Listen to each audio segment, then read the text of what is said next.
Okay तो start करते हैं आज।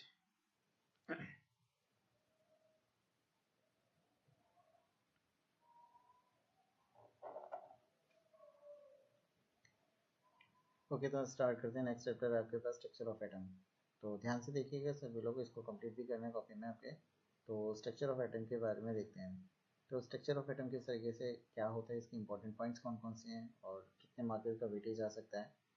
तो बहुत सारी इन्फॉर्मेशन है जो आपको बेसिक होता है, ये ध्यान रखिएगा। 10th क्लास के लिए सबसे बेसिक चीज़ें हैं, तो आपको कंप्लीट करना बहुत कंपलसरी है और उसके साथ साथ याद करना उससे भी ज़्यादा कंपलसरी है। तो स्टार्ट करते हैं। फर्स्ट क्वेश्चन से स्टार्ट करते हैं। तो याद है, हु डिस्कवर्ड इलेक्ट्रॉन। यानी सबसे पहला क्वेश्चन यही आता था, इलेक्ट्रॉन, क्योंकि सारी केमिस्ट्री इसी के आसपास घूमती रहती है इलेक्ट्रॉन के बारे में। तो इलेक्ट्रॉन ही क्या होती है, सबसे पहले हम यही वर्ड बात करेंगे कि इलेक्ट्रॉन्स क्या होती हैं और किसने इसको डिस्कवर किया। तो सबसे स्मॉलेस्ट पार्टिकल ही होते हैं, एटम के सबसे छोटे particle, this are called the sub atomic particles. यानी बहुत ही छोटे पार्टिकल्स होते हैं जिनको हम सब एटॉमिक पार्टिकल्स बोलते हैं। और वो सब एटॉमिक पार्टिकल में क्या है, जे थॉमसन ने इसको डिस्कवर किया था, वो भी 1897 में। ठीक है, ये सन के साथ भी याद करिएगा, 1897, जहाँ पे जे थॉमसन ने इनको डिस्कवर किया था इलेक्ट्रॉन्स को। ठीक है, तो इलेक्ट्रॉन को डिस्कवरी किसने किया, जे थॉमसन, और वो भी कब किया था, 1897 में। उसके बाद सेकंड क्वेश्चन आता है, who discovered the proton. Electron के बाद प्रोटॉन डिस्कवर्ड हुए, तो प्रोटॉन किसने डिस्कवर्ड किया, तो Ernest Goldstein discovered the canal rays containing proton. यानी ये प्रोटॉन जो था ना, पॉजिटिव रेज होते हैं, तो पॉजिटिव रेज को किसने डिस्कवर्ड किया था, दैट इज अर्नेस्ट गोल्डस्टीन। और इनको कैसे डिस्कवर किया था, ये काफ़ी लंबा प्रोसेस है, तो अभी सिर्फ हमें नाम याद करना है क्लास 9 में, और इसके प्रोसेस आपको 11th में 10th में मिलेंगे, थोड़े से कंसेप्ट इसके बारे में, और उनको डीपली फिर हम पढ़ेंगे उसके बारे में 10th क्लास में। हु डिस्कवर द न्यूट्रॉन, तीसरी कंडीशन ये याद है, न्यूट्रॉन को किसने डिस्कवर किया, तो आंसर इज जेम्स चैडविक, और वो भी कब किया था, 1932 में। और ये न्यूट्रल चार्ज होते हैं, इसलिए सबसे लेट डिस्कवर्ड हुए थे।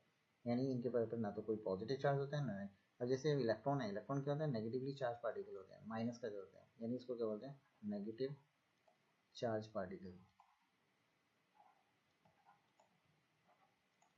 ठीक है, इस पर ये भी ध्यान रखना, नेगेटिव चार्ज पार्टिकल के साथ साथ इनमें क्या होता है, चार्ज जो होता है ना, वो होता है 1.9 into ten to the minus का 1.6 into ten to the minus का 19 कूलम, ये चार्ज होता है। और प्रोटॉन पे क्या होता है, यही पॉजिटिव होता है, सेम पॉजिटिव चार्ज पार्टिकल होते हैं, these are called the positive charge particle, these are called the positive charge particle. इन पे भी वही चार्ज होता है, लेकिन पॉजिटिव का होता है, 1.6 टेन टू माइनस का 19 कूलम पॉजिटिव होते हैं, वो नेगेटिव होता है। और न्यूट्रॉन पे क्या होता है, नो चार्ज, ना पॉजिटिव चार्ज है ना नेगेटिव चार्ज है, यानी इनमें कोई भी चार्ज नहीं होता, ना पॉजिटिव और ना ही नेगेटिव। ओके, तो नेक्स्ट क्वेश्चन में आता है, what is the charge and mass of an electron. Charge और मास कितना होता है इलेक्ट्रॉन का, तो ये ध्यान रखिएगा, याद करिएगा। चार्ज तो मैंने ऑलरेडी पहले से लिखा हुआ था, दैट इज 1 का 1.6 इंटू टेन टू माइनस का 19 कूलम। मास को भी याद करिए, ये भी काफ़ी बार पूछा जाता है, 9.1 इंटू टेन टू माइनस का 31 के लिए, बहुत ही कम मास होता है, छोटा सा मास है। ठीक है, तो दोनों की वैल्यू को याद कीजिए। नेक्स्ट क्वेश्चन में आते हैं, what is the charge on a proton. यानी अब आपको देखना है कि प्रोटॉन पे कितना चार्ज होता है। जैसे इलेक्ट्रॉन पे भी बताया था, पॉजिटिव नेगेटिवली चार्ज होता है, 1.6 इंटू टेन टू माइनस का 19 कूलम।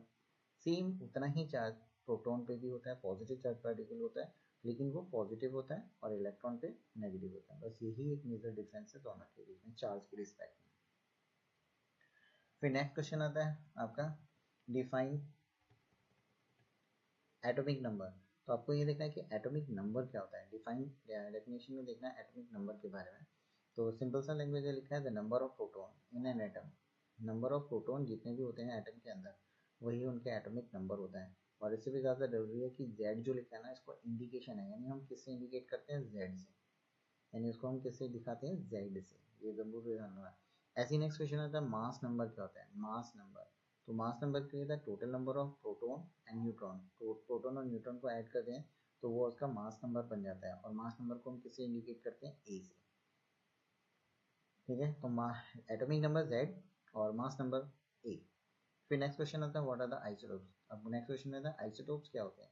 तो atom of the same element, यानी एक ही एलिमेंट के एलिमेंट्स हैं, same element having the same atomic number but different mass number, लेकिन उसके मास नंबर अलग अलग होते हैं। तो उनको हम क्या बोलते हैं, आइसोटोप्स। ठीक है, ये 1 मार्क्स का क्वेश्चन है तो ज़्यादा लेंथी नहीं होंगे, सेम सिंपल लैंग्वेज, और इनको सभी को याद होना कंपलसरी है। व्हाट आर, क्योंकि एग्जाम में most of the important question की तरीके होते हैं, तो जो इम्पोर्टेंट क्वेश्चन होते हैं वो तो आने ही आने होते हैं, तो इसलिए इन्हीं में से क्वेश्चन, बहुत सारे इंपॉर्टेंट क्वेश्चन को कोई भी टीचर बनाएगा तो वो इनमें से ज़रूर यूज़ करता है, तो इसलिए फोकस कीजिए और इनको याद कीजिए। नेक्स्ट क्वेश्चन पे आ जाते हैं। तो व्हाट आर आइसोबार, तो आइसोबार क्या होते हैं, तो आइसोबार उनको बोलते हैं atoms of the different element, अलग अलग तरीके के एलिमेंट्स हैं having the same mass number, उनके मास नंबर सेम हो जाएंगे इस बार, बट डिफरेंट एटॉमिक नंबर, लेकिन उनके एटॉमिक नंबर अलग अलग होंगे, तो उनको बोलते हैं आइसोबार। जिनके एटॉमिक जो एटॉमिक नंबर डिफर हो जाएंगे लेकिन मास नंबर सबका सेम रहता है, देयर कार आइसोबार। ओके, तो ये भी सब, ये अभी तक जितने भी क्वेश्चन बताए गए ना, ये सारे के सारे 1 मार्क्स क्वेश्चन हैं, तो फोकस कीजिए, एक सिंगल लाइन में, एक लाइन या 2 लाइन में, ज़्यादा नहीं है। तो name the scientist who propose the nuclear model of an atom, तो न्यूक्लियर मॉडल किसने प्रपोज किया था, किसने बनाया था, किसने बताया था इसके बारे में, तो है ना अर्नेस्ट रदरफोर्ड। इन्होंने जो गोल्ड फॉइल का एक्सपेरिमेंट भी किया था और इन्हीं के बेसिस पे ये बताया था कि एटम का स्ट्रक्चर क्या होता है, या न्यूक्लियस आपको कहाँ मिलता है। ठीक है, तो अर्नेस्ट रदरफोर्ड सबसे इंपॉर्टेंट पॉइंट था, सबसे इंपॉर्टेंट था कि हमारे गोल्ड फॉइल का यूज़ करके जो स्कैटरिंग हुई थी, तो उसके बारे में भी डिटेल में आएंगे। अभी हमारे पास ज़्यादा क्वेश्चन नहीं, शॉर्ट क्वेश्चन हैं, ईजी क्वेश्चन हैं, तो आपको याद करने में प्रॉब्लम ना आए। नेक्स्ट टाइम थोड़े लेंथी क्वेश्चन भी आएंगे, तो उनको भी याद करना पड़ेगा और लिखना पड़ेगा। तो सेक्शन बी पे चलते हैं, 2 मार्क्स के क्वेश्चन है, तो ध्यान रखिएगा ये काफ़ी शॉर्ट में लिखा है, कोशिश कीजिए इसको और ज़्यादा एक्सप्लेन करने की, इन्हीं के बारे में एक्सप्लेन करना है, कोई नई थ्योरी नहीं बनानी है आपको कोई, तो स्टेटमेंट को इंक्रीज करना आपको आना चाहिए। Write two observation of Rutherford, Rutherford के 2 ऑब्जर्वेशन बताने जो रिलेट होने चाहिए अल्फा स्कैटरिंग एक्सपेरिमेंट से जो उन्होंने किया था। तो उनमें से जो फर्स्ट वाला था, most of the alpha particle passes straight through the gold file, ज़्यादातर जो पार्टिकल्स थे वो स्ट्रेट फॉरवर्ड पास कर रहे थे विदाउट एनी डिफ्लेक्शन, यानी मूव ही नहीं कर रहे थे, क्योंकि ज़्यादातर स्पेस एटम के अंदर क्या था, स्पेस खाली पड़ा हुआ था, तो जो स्पेस खाली पड़ा हुआ था उसमें इलेक्ट्रॉन इजीली मूव करके, यानी वेव जो थी अल्फा पार्टिकल्स वो इजीली मूव करके जा रही थी, लेकिन a few were deflected and a very few bounce back, कुछ इनमें से डिफ्लेक्ट होकर किसी पर्टिकुलर एंगल्स पे जा रही थी और कुछ तो ऐसे थे जो बाउंस बैक करके वापस भी आ रही थी। तो ये सब ऑब्जर्वेशन देखा रदरफोर्ड ने अपने एक्सपेरिमेंट में, जिसको अल्फा रेज स्कैटरिंग एक्सपेरिमेंट के नाम से जाना जाता है। अब यहाँ पे क्या है ना, स्टेट टू कंक्लूजन, 2 कंक्लूजन बताने रदरफोर्ड के एक्सपेरिमेंट के, क्या क्या कंक्लूजन मिले उन्होंने, क्या रिजल्ट मिला। तो फर्स्ट रिजल्ट क्या मिला, द न्यूक्लियस इज स्मॉल, उन्होंने क्या देखा कि न्यूक्लियस जो था बहुत छोटा सा था, dense and positively charge particles हैं, वो भी पॉजिटिव चार्ज पार्टिकल है। जस्ट लाइक अगर आपको देखा जाए एटम का स्ट्रक्चर कुछ इस तरीके का होता है, राउंड, उसके सेंटर में क्या रखा हुआ है, न्यूक्लियस रखा हुआ है।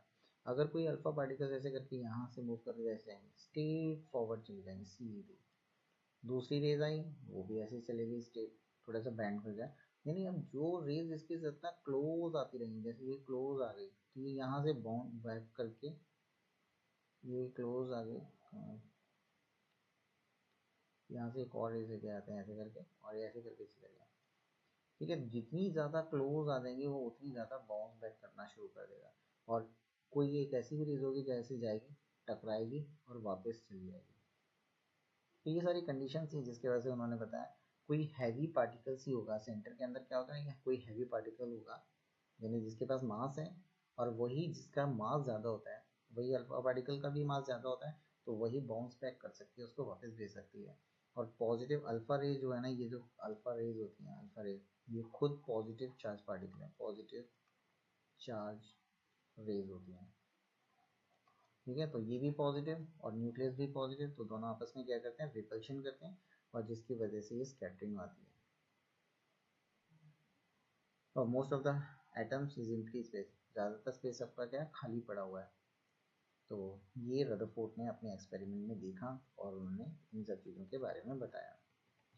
अब आपको क्या देखना है, नेक्स्ट क्वेश्चन देखना है कि रदरफोर्ड के सभी साइंटिस्ट के कुछ ना कुछ ड्रॉबैक्स होते हैं, तो इनका भी ड्रॉबैक्स था। What are the postulates of Bohr's model of an atom, तो बोर के मॉडल में पूछा गया सबसे पहले, बोर के मॉडल में क्या था, तो उन्होंने क्या बताया था पॉस्टुलेट में, क्या एज्यूमशन किया था, electron revolve in a fixed energy level, उन्होंने बोल दिया कि जितने भी इलेक्ट्रॉन होंगे ना वो अपनी अपनी ऑर्बिट में मूव करेंगे, यानी दूसरे के ऑर्बिट में, just as a solar system. जैसे प्लैनेट अपनी ऑर्बिट में मूव करते हैं, एक दूसरे के ऑर्बिट में मूव नहीं करते हैं, इसी तरीके से इलेक्ट्रॉन भी अपनी ही ऑर्बिट में मूव करेगा, किसी दूसरे के ऑर्बिट में मूव नहीं करेगा।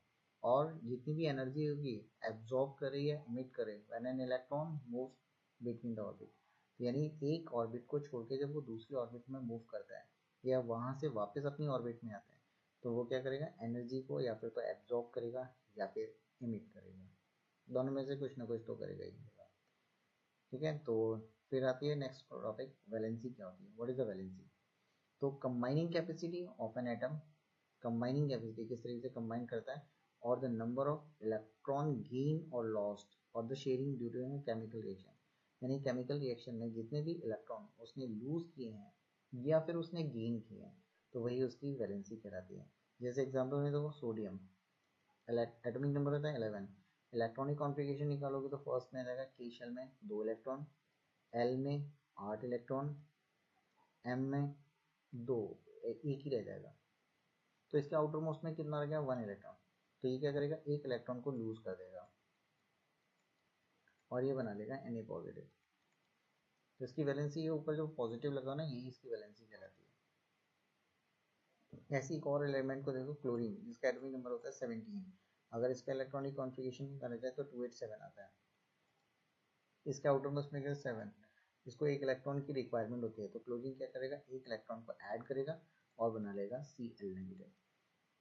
अब ये दोनों आपस में इस तरीके से कंबाइन कर जाते हैं, या इस तरीके से ये कह सकते हो कि इनकी वैलेंसी यही है, जो पॉजिटिव और नेगेटिव है। पॉजिटिव नेगेटिव से कुछ नहीं आता है, पॉजिटिव मीन्स लूज किया है उसने इलेक्ट्रॉन, पॉजिटिव मीन्स ना इट लूजेज इलेक्ट्रॉन,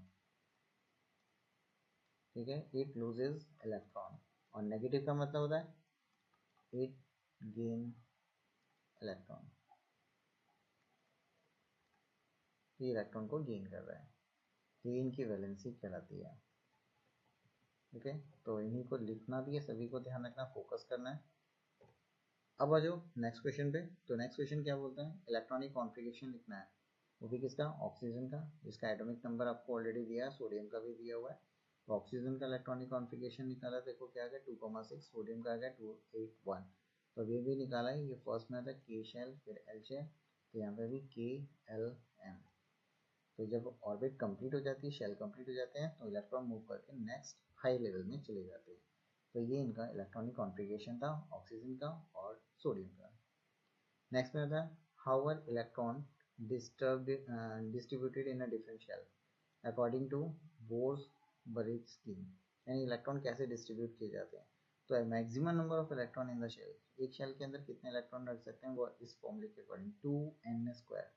तो अगर देखा जाए के शेल में कितने इलेक्ट्रॉन जाएंगे, 2, फिर 8 और फिर 18 और उसके बाद फिर आता है 32।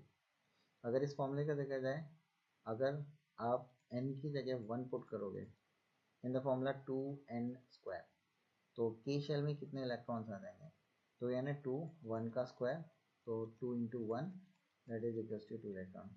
L if n equals to 2 put करोगे तो k के बाद l आएगा, इसके अंदर का 2 और फिर 2 की जगह स्क्वायर करेंगे तो 2 into 4 that is equals to 8। फिर अगर इसी तरह से करेंगे फिर n इक्वल्स टू 3, तो एल एम में आ जाएंगे 2 और 3 का square that is equals to 2 into 9 18। ऐसे ही नेक्स्ट में निकालेंगे तो 32 आ जाएगा।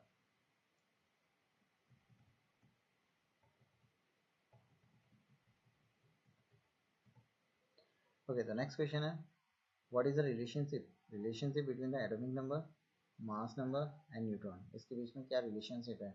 रिलेशन मतलब एक फॉर्मूला ड्राइव करना है जो इन तीनों का यूज होता हो। तो वो फॉर्मूला क्या है, एटॉमिक जो मास नंबर है ना, मास नंबर किसके बराबर होता है, एटॉमिक नंबर और न्यूट्रॉन को ऐड कर देंगे तो हमारे पास क्या जाएगा, उसका मास नंबर बन जाता है एटॉमिक नंबर और न्यूट्रॉन को ऐड करने से। तो E is equals to Z plus M is the formula or relation between these three elements. Next में give two uses of isotope, isotope के आपको 2 यूजेस बताने हैं। तो आइसोटोप क्या होते हैं, having the same atomic number but different mass number.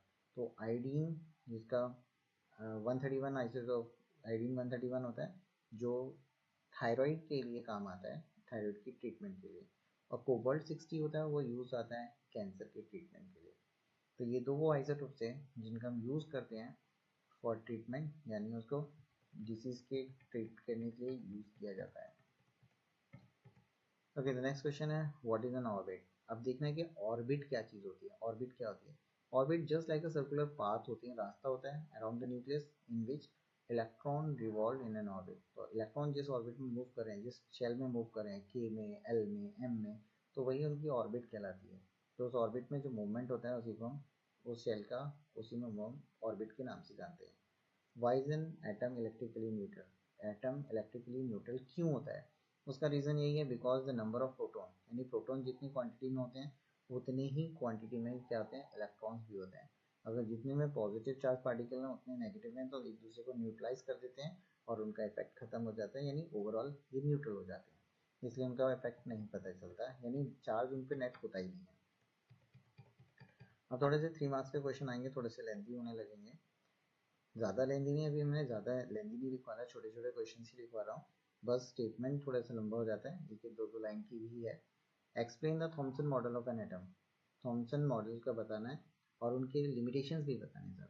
तो सबसे पहले Thompson model, atom is positively charge sphere with a negatively charge electron embedded in it. यानी जैसे कि वाटरमेलन में होता है कि प्लम पुडिंग में होता है कि जितने भी आपके वाटरमेलन के अंदर जो सीड्स होते हैं वो नेगेटिव चार्ज पार्टिकल्स हैं और जो रेड पार्ट होता है वो आपका पॉजिटिव चार्ज पार्टिकल होता है। ठीक है, इस तरीके का मॉडल उन्होंने बताया था, लेकिन इनके भी ड्रॉबैक्स थे, हर एक साइंटिस्ट के कुछ ना कुछ ड्रॉबैक्स होते हैं। अब लेकिन हमें यहाँ पे लिमिटेशन देखने थे, तो लिमिटेशंस क्या है, इट कुड नॉट एक्सप्लेन, यानी उन्होंने क्या नहीं एक्सप्लेन करा था, scattering of low particle. Alpha particle की स्कैटरिंग कैसे कर रहे हैं, क्यों कर रहे हैं, किस डायरेक्शन में जा रहे हैं और स्टेट क्यों पास कर रहे हैं या बाउंस बैक क्यों कर रहे हैं, ये सब रीज़न नहीं एक्सप्लेन कर पाया था, यही इनके लिमिटेशन रहे थे।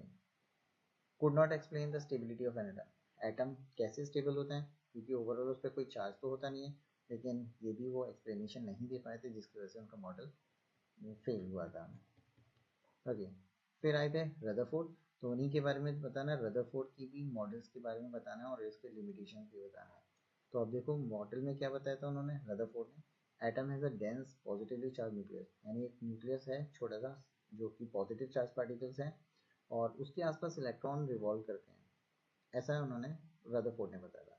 अब लेकिन बताया था लिमिटेशन या ड्रॉबैक सभी के होते हैं, तो यहाँ पे इलेक्ट्रॉन जो उन्होंने बताए थे moving in a circular path, और जो कोई भी सर्कुलर पाथ में जब रोटेट करता है किसी भी पाथ में करता है तो रेडिएट एनर्जी, तो अपनी एनर्जी को निकालता है and falls into the nucleus, और हो सकता है कि रिवॉल्व होते होते वो न्यूक्लियस के गिर जाए, और न्यूक्लियस के अंदर कोई भी चीज़ गिरेगी या फॉल होगी वो भी इलेक्ट्रॉन, तो एक पॉजिटिव चार्ज है एक नेगेटिव चार्ज है, दोनों एक दूसरे को न्यूट्रल कर देंगे, कैंसिल कर देंगे, लेकिन ऐसा कभी होता नहीं है और इसी स्टेबिलिटी को एक्सप्लेन नहीं कर पाए थे और इनका ड्रॉबैक में काउंट हो गया था।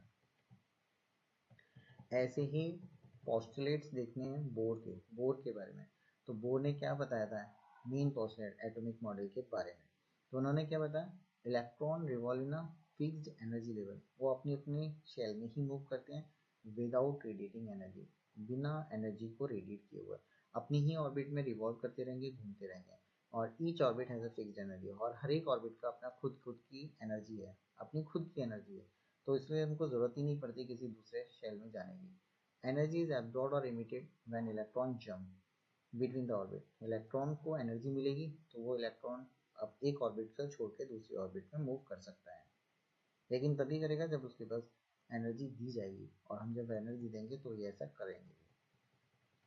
फिर नेक्स्ट में right the number of proton, neutron and electron, यानी इस एक्सरसाइज में बताना है कि इलेक्ट्रॉन कितने प्रोटॉन कितने, जैसे कि इसमें लिखा है कि 19F9, तो जो ऊपर लिखा है that is the mass number होता है, ये आपका मास नंबर कहलाता है, और मास नंबर जो होता है ना उसमें दो चीज़ें होती हैं, एक तो होता है प्रोटॉन और प्रोटॉन के साथ साथ होते हैं न्यूट्रॉन, प्रोटॉन और न्यूट्रॉन को ऐड कर दोगे तो क्या बन जाएगा, मास नंबर, और ये होता है आपका एटॉमिक नंबर, बॉटम में लिखा है वो एटॉमिक नंबर होता है, और एटॉमिक नंबर को Z से इंडिकेट करते हैं, इसको E से इंडिकेट करते हैं एटॉमिक, और इसके अंदर क्या होता है, इलेक्ट्रॉन, यानी इलेक्ट्रॉन जितने होते हैं और वही उसका प्रोटॉन के भी बराबर होते हैं, इलेक्ट्रॉन और उतने ही प्रोटॉन।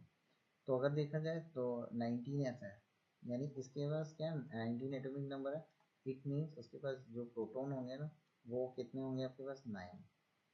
और अगर उसी तरह से न्यूट्रॉन की बात इलेक्ट्रॉन की बात की इलेक्ट्रॉन, तो वो भी कितने होंगे 9, क्योंकि जितने इलेक्ट्रॉन होते हैं उतना ही प्रोटॉन होते हैं। और वही आपका नंबर ऑफ इलेक्ट्रॉन, न्यूट्रॉन निकालोगे न्यूट्रॉन, तो हमें क्या करना है, इसका जो मास नंबर है 19, इसमें से 9 को माइनस कर दो, तो 19 में से अगर मैं 9 को माइनस कर दूँ दैट इज इक्वल्स टू जाएगा ओनली 10, तो ये आपका प्रोटॉन बन जाएगा। ऐसे ही देखिए बाकी सब में ऐसे ही करके दिखाया हुआ बताया गया है। जैसे कि नेक्स्ट एक और बता देता हूँ, 23Na और 11, तो ये इसमें क्या है, प्रोटॉन और प्रोटॉन प्लस न्यूट्रॉन दोनों का एडिशन है, जबकि ये क्या है, प्रोटॉन और इलेक्ट्रॉन दोनों का इक्वल क्वांटिटी में। इट मीन्स प्रोटॉन और इलेक्ट्रॉन की वैल्यू कितनी होगी 11, दोनों कितने, प्रोटॉन भी 11 इलेक्ट्रॉन भी 11। लेकिन जब न्यूट्रॉन आपको कैलकुलेट करना है तो आपको क्या ना, मास नंबर में से 23 में से इस एटॉमिक नंबर को माइनस कर देना है, यानी आपको ए माइनस का जेड करना पड़ेगा। तो ए कितना है, एटॉमिक मास नंबर 23 में से 11 को माइनस करेंगे और आपके पास आंसर हो जाएगा 2 और 1 12। तो ये आपका सेकंड का हो जाएगा। ऐसी थर्ड वाले का भी आप इजीली कैलकुलेट करके देख सकते हैं। उसके बाद नेक्स्ट क्वेश्चन आता है आपके पास, यहाँ है define isotones with example. Isotones क्या होते हैं, having the same number of neutron, neutron same होते हैं बट डिफरेंट एटॉमिक नंबर। ये इनके एग्जांपल्स हैं, तो इन पर फोकस कीजिए, इनको याद करना पड़ेगा। आइसोटोन्स क्या होते हैं, जिसके पास न्यूट्रॉन के नंबर सेम रहते हैं लेकिन एटॉमिक नंबर डिफर हो जाता है। नेक्स्ट क्वेश्चन में, what is mean by the valence electron क्या होते हैं, and how can you find the valence electron from electronic configuration से हमें उनकी वैलेंसी कैसे मिलती है। तो सिंपल है, अभी भी हमने किया था। वैलेंस इलेक्ट्रॉन जो होते हैं, valence electron are the electron in the outermost shell, यानी वो इलेक्ट्रॉन होते हैं जो आपको आउटरमोस्ट शेल में मिलते हैं। और वैलेंसी क्या कहलाती है, valency number of electron lost और गेन और शेयर्ड टू कंप्लीट ऑक्टेट, यानी ऑक्टेट को कंप्लीट करने के जितने इलेक्ट्रॉन रिक्वायर्ड होते हैं या लूज किए जाते हैं वही उनकी वैलेंसी है। तो ध्यान रखना, ये वैलेंस इलेक्ट्रॉन और वैलेंसी दोनों अलग अलग चीज़ें हैं, दोनों को सेम मत ले लेना। तो सोडियम के जैसे बना है 281, तो इसकी वैलेंसी कितनी हो जाएगी 1, क्योंकि आउटरमोस्ट ऑर्बिट में कितना है 1 इलेक्ट्रॉन है इसमें, ठीक है, तो इसको बोलते हैं 1 इलेक्ट्रॉन होने की। अब नेक्स्ट में क्या लिखा है, इसमें पूछा है ड्रॉ द लेवल डायग्राम, आपको एक डायग्राम बनाना है रदरफोर्ड अल्फा स्कैटरिंग एक्सपेरिमेंट का, जो मैंने अभी भी ऊपर भी बनाया था। तो डायग्राम में क्या बताया था कि एक आपको एटम का स्ट्रक्चर लेना है, एटम मतलब एक राउंड स्फीयर लेना है, और उस स्फीयर के सेंटर में आपको न्यूक्लियस ले लेना है, और न्यूक्लियस के जितनी भी क्लोज जाएंगी ना, देखो क्लोजेस्ट वाली मैंने पहले बना दी, बाउंस बैक करके ऐसे चली जाएगी, और जितना दूर जाते जाओगे वो क्या करेंगे उतना ही पास में, मतलब डाइवर्ट ज़्यादा नहीं होगी, और हो सकता है कुछ ऐसे करके बिल्कुल स्ट्रेट फॉरवर्ड चले जाएंगे विदाउट एनी डिफ्लेक्शन। तो ये ऐसा है, बुक में से देख के बना दिएगा। ये पॉजिटिव चार्ज होता है, इसको न्यूक्लियस बोलते हैं, और उसके आसपास इलेक्ट्रॉन आता है। और इसका डायग्राम कुछ ऐसा है, रियल में देखा जाए तो ऐसा होता है फुटबॉल की फील्ड में, फुटबॉल का फील्ड वो काफ़ी बड़ा होता है, और उसमें एक छोटा सा मटर का दाना इसको सेंटर में रख के आओगे ना, तो वो एज ए न्यूक्लियस की तरह वर्क करेगा। तो इस तरीके का फिगर होता है जो रदरफोर्ड ने एज्यूम किया था, बताया गया था, और वो वाकई में ऐसे ही हुआ था जैसे कि उन्होंने बताया, क्योंकि सारा मास जो न्यूक्लियस का एटम का वो आपके सेंटर में है, यानी न्यूक्लियस के अंदर ही है। बाकी सब जो इलेक्ट्रॉन रिवॉल्व कर रहे हैं उनका मास ना के बराबर है, और वो रोटेट करते रहते हैं उसके आसपास। अब इनकी डायग्राम तो मैंने बताया, बुक में से कॉपी करना है आपको। अब gold foil placed inside the detector screen, तो उन्होंने क्या लिखा, गोल्ड फॉइल पे ये एक्सपेरिमेंट किया था, और alpha particles from the radiative sources से निकाले गए थे और वो फॉइल पे डाले गए थे। और गोल्ड की फॉइल थी, बहुत थिन फॉइल बनाई जा सकती है, तो उसको यूज़ किया गया था। उसमें उन्होंने क्या देखा, सम डिफ्लेक्टेड, कुछ तो डिफ्लेक्ट हो रहे हैं, मोस्ट पासिस स्टेट, बहुत सारी तो बिल्कुल स्टेट पास कर रही थी, और फ्यू बाउंस बैक, और कुछ में से कुछ ही थी जो वापस रीबाउंड हो रही थी। बाकी सब तो कहीं ना कहीं स्ट्रेट फॉरवर्ड ही चली जा रही थी, और बहुत कम डाइवर्ट भी हो रही थी किसी ना किसी पर्टिकुलर एंगल पे। ओके, तो नेक्स्ट क्वेश्चन है, इलेक्ट्रॉनिक कॉन्फ़िगरेशन निकालनी है और वैलेंसी निकालनी है मैग्नीशियम की। तो मैग्नीशियम का एटॉमिक नंबर कितना है 12। अगर मैं इसका इलेक्ट्रॉनिक कॉन्फ़िगरेशन निकालोगे तो फर्स्ट के शेल में जाएगा L N M, तो फर्स्ट शेल में 2 इलेक्ट्रॉन जाएंगे, देन 8, और फिर रिमेनिंग जो बचेंगे 2 इलेक्ट्रॉन वो इसमें चले जाएंगे। तो इसका मतलब इसके आउटरमोस्ट शेल में कितना होगा 2। और यहाँ ध्यान रखिएगा, ये बहुत इंपॉर्टेंट चीज़ है, ये जो ऑक्टेट होता है, सब कुछ करने के लिए क्या करते हैं, ऑक्टेट कंप्लीट करना है, मतलब 8 इलेक्ट्रॉन चाहिए आउटरमोस्ट में। इसका अगर सेंटर पार्ट देखा जाए तो 4 होता है। अगर किसी में 4 से लेस देन 4 रह जाता है, लेस देन 4, तो समझ लेना वो मेटल है, यानी उसके आके लास्ट ऑर्बिट में 4 से कम इलेक्ट्रॉन है, इसमें मेटल है और वो इतने इलेक्ट्रॉन को लूज कर देगा। जबकि यहाँ पे क्या है, अगर ये मोर देन 4 हो गया, मोर देन 4, तो ये क्या होंगे, नॉन मेटल्स होंगे, नॉन मेटल, मतलब इनको इलेक्ट्रॉन की रिक्वायरमेंट है और इलेक्ट्रॉन को गेन करते हैं और अपने आप को कंप्लीट करते हैं। तो इनमें से जो दिख रहा है ना आपको, मैग्नीशियम की वैलेंसी दे रहे हैं, इसका आउटर मोस्ट में क्या आ रहा है 2, इसका मतलब क्या हुआ, लेस देन 4, तो ये मेटल है। अगर उसी तरह से क्लोरीन का देखा जाए तो क्लोरीन का 17 है, तो फर्स्ट ऑर्बिट में ये 2 8 7, इसके आउटर मोस्ट में 7 है, तो मतलब इसको एक इलेक्ट्रॉन और चाहिए, अगर एक इलेक्ट्रॉन और मिल जाएगा तो ये ऑक्टेट कंप्लीट हो जाएगा। तो ये गेन करता है, तो इसीलिए जो गेन करता है वो नेगेटिवली चार्ज हो जाता है और जो लूज करता है वो पॉजिटिव हो जाता है। तो इसकी वैलेंसी कितनी होगी, आउटर मोस्ट में 2, इसकी वैलेंसी 1 हो गई, क्योंकि आउटर मोस्ट में बेशक 7 है, ये वैलेंस इलेक्ट्रॉन कहलाते हैं, लेकिन इसको इलेक्ट्रॉन कंप्लीट करने के लिए ऑक्टेट एक इलेक्ट्रॉन चाहिए, ओनली 1। ठीक है, तो अब थोड़े से लॉन्ग क्वेश्चन आएंगे, नाम के ही लॉन्ग है लेकिन बस थोड़े छोटे छोटे छोटे ही हैं, अभी इतने बड़े मैंने नहीं दिए, तो आपको पहले इनको याद करना है, उसके बाद नेक्स्ट में आएंगे।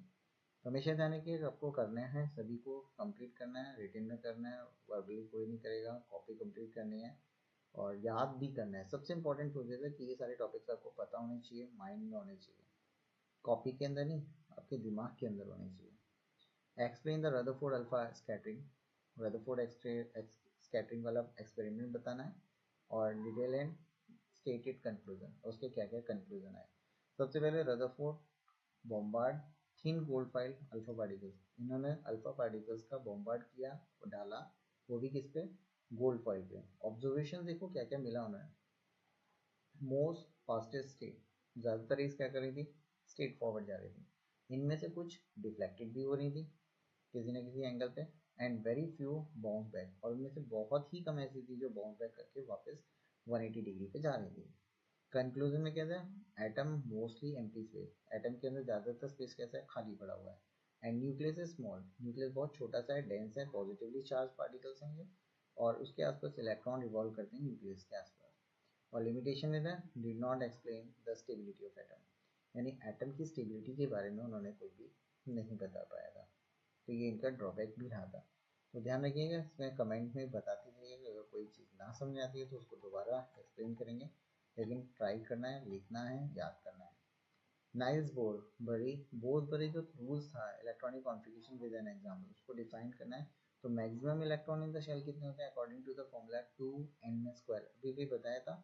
और आउटर शेल में, outer shell can not more than 8 electron, outer में शेल में 8 से ज़्यादा इलेक्ट्रॉन नहीं रह सकते उसके अंदर। और electron fill from lower to higher shell, हमेशा पहले सबसे छोटे शेल को आपको फिल अप करना है, जब वो कम्प्लीटली फिल अप हो जाएगा तब आप हायर लेवल पे जा सकते हो। जैसे सल्फर का एग्जांपल दिया जिसका एटॉमिक नंबर होता है 16 और इसका इलेक्ट्रॉनिक कॉन्फ़िगरेशन, फर्स्ट तो आपको के को फिल अप करना है, फिर 8 मतलब के बाद एल फिर एम। ओके, तो ये कुछ लॉन्ग क्वेश्चन के नाम की है लेकिन याद करना बहुत ज़रूरी है। 31st क्वेश्चन है, compare Thomson's, Rutherford and boss model, तीनों के मॉडल को कंपेयर करना है। तो सबसे पहले फीचर्स की बात की है, थॉमसन, रदरफोर्ड एंड बोस के बारे में। तो फीचर में स्ट्रक्चर की बात की है, सबसे पहले स्ट्रक्चर, तो यूनिफॉर्म स्पीयर्स होते हैं, पॉजिटिवली चार्ज होते हैं विद इलेक्ट्रॉन, पॉजिटिव चार्ज और साथ में इलेक्ट्रॉन भी होते हैं। दूसरे में रदरफोर्ड ने क्या होता है, न्यूक्लियस होता है विद इलेक्ट्रॉन्स अराउंड, यानी उसके आसपास कौन कौन होते हैं, इलेक्ट्रॉन। और बोस ने बोला इलेक्ट्रॉन को भी ऑर्बिट को फिक्स कर दिया है, पर्टिकुलर ऑर्बिट में मूव कर दिया है। अगर स्टेबिलिटी की रिस्पेक्ट में बात की है तो ये नॉट एक्सप्लेन, इन्होंने एक्सप्लेनेशन नहीं दे पाया था, ये अनस्टेबल था और इसको इन्होंने स्टेबल प्रूव कर दिया, बता दिया। अगर एनर्जी लेवल के बारे में बात की जाए तो नॉट डिफाइंड, एनर्जी लेवल के बारे में इन्होंने कुछ नहीं बताया, जबकि रदरफोर्ड ने भी नहीं बताया, लेकिन इन्होंने इसको डिफाइन किया। और इसकी डिस्कवरी कब हुई थी, 1998 में, 1898, फिर ये रदरफोर्ड ने 1911 में और फिर 1913 में। तो इनके बीच का जो डिफरेंस है, गैप है, वो भी आपको दिया है, तो उसको भी आपको नोट डाउन करना है और याद भी करना है। ओके, फाइनली ये लास्ट क्वेश्चन हो सकता है, तो देखते हैं। तो व्हाट आर आइसोटोप्स, आइसोटोप्स क्या होते हैं, आइसोबर्स क्या होते हैं एंड आइसोटोन्स क्या होते हैं। ठीक है, और give one example of each. तो आइसोटोन ये ऑलरेडी पहले आ चुका है, फिर दोबारा रिपीट हो रहा है इस तरीके से। तो isotone same atomic number but different mass number, इसका मास नंबर डिफरेंट होगा। ये एग्जांपल्स दिए हुए हैं। आइसोबार्स के भी इसी तरीके से दिए हैं, same mass number but different atomic number, जिसका एटॉमिक नंबर डिफर होगा, उसके भी एग्जांपल दिए हैं। और isotone have the same neutron, लेकिन न्यूट्रॉन की सेम होगा। और इनके यूजेस दिए हैं। I-131 थायराइड के ट्रीटमेंट के लिए यूज किया जाता है, आयोडीन का है। और C14 कार्बन का 14 होता है फॉर कार्बन डेटिंग के लिए यूज किया जाता है। कार्बन डेटिंग से उसके एग्जिस्टेंस के बारे में पता किया जाता है कि वो कितना पुराना है। ओके, तो ये कुछ क्वेश्चंस थे जो आपके लिए इम्पोर्टेंट थे, तो आपको